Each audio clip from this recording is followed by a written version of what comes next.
Action! Hi, fans! It's me, Vio Vargas.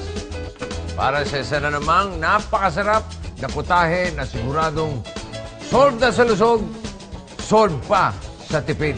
Ito ang tinatawag kong alugbati salad with crispy danggit.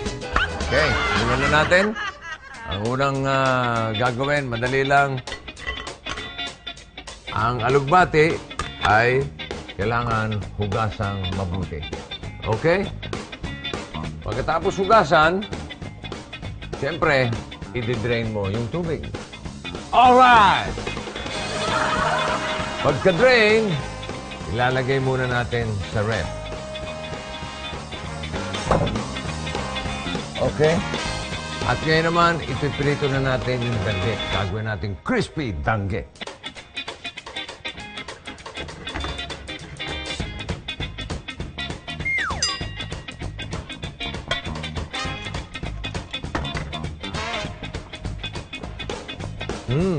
Pag crispy na ang danggit, kukunin ang pinalamig na alugbati.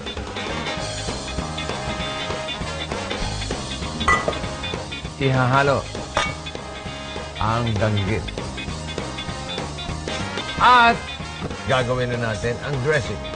Equal parts ng sukang tuba and extra virgin olive oil. Lalagyan din ng shallots and bagoong. Salt and pepper to taste. And then, ibubuhusan natin sa alugbating pinalamig at ng merong crispy danggit.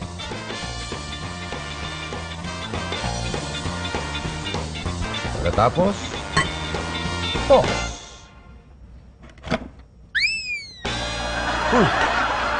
Cut. Sandali. Oh, bakit? Cut muna. Ayan, nakakat na. Anong ginawa mo? Sabi mo, tos, di hinagis ko. Kutosan nga kita. Ano ba? Pag naluto, paggawa na salad, pag sinabing tos, ganyan. Oh, sige. Doon ko kukunin. Oh, sige. Doon tayo sa tos. Doon tayo. Ito-tos na natin. Ito, tinutos ko na. Beautiful. Yan ang alugbati salad with crispy danggit. Thank you. Ito po muli si Vio Vargas. Para sa iba pang mga lutuin, visit me at foodfood.com. Wow, mama. Ganda Parang gagawa kayo ng indie film, ah. Hindi. I-upload lang namin yan sa website ko, nung kaibigan ko, foodfood.com. Tikman mo, alugbati salad with crispy danggit. Teka, bakit? Wala ka ba sariling website? Wala pa eh, hindi. Wala pa akong time eh, tsaka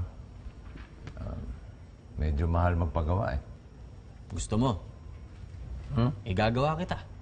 Dali lang ba yun? Madali lang yun ang nga sinasabi ko sa kanya. Kahit ako, kaya kong gawin yan. Dali lang yan, son. Oy, Mael, website to, website ang pinag-uusapan. Facebook nga, pag sign in, hirap na hirap ka eh. Magbe-website ka pa. Mr. Wise, seryoso ba kayo doon sa alok ninyo? Oo naman.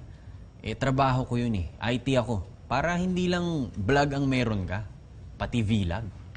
Oh, ganda yan. Eh, magkano naman ang sisingilin nyo? Sige. Para sa'yo, 8K na lang. Pag sa iba, 10 yan. Mahal, ah. Sige na. O, ito, sagad na to, ha. 5K. O, wala nang babawasan. Okay? 5K. 5K? Okay, pwede. Sige. Pero, kung pwede lang sana, kalahati muna ibabayad ko. Pagkatapos, tsaka na yung kalahati. Call ka? Call. O, tara. Doon tayo sa kwarto. Design natin yung website mo. Huwag na doon. Nakakaya kay Mrs. Y. Doon na lang sa kwarto ko. Tara. Yung 3,000 ko, ha? Baka makalimutan mo. Teka. Anong 3,000? Oh, hindi ba nga tinawaran ko? Hindi ko natawaran yun. Ako may ipit ka. Biruin mo yung 8. Naging 5K na lang. 3 yung na-menos natin. Sa akin na yun. Ano? O sige, ibigay ko sa'yo yung 3,000. Pero pagkatanggap mo ng 3,000, mag-alsa balutan ka na, maghanap ka na ibang tirahan. Sandali. Alam mo yan ang ayoko sa'yo, Cass. Masyado kang paniwalain. Huwag kang masyado naniniwala. Nagbibiro. Biro lang yun. Kahit tayo din magtutulungan. 3,000, ha? Hindi! Huwag mo kukunin 3,000 sa'yo yun. Tulong sa akin. Sige na. 3,000, ha? Ito naman para yun lang sila.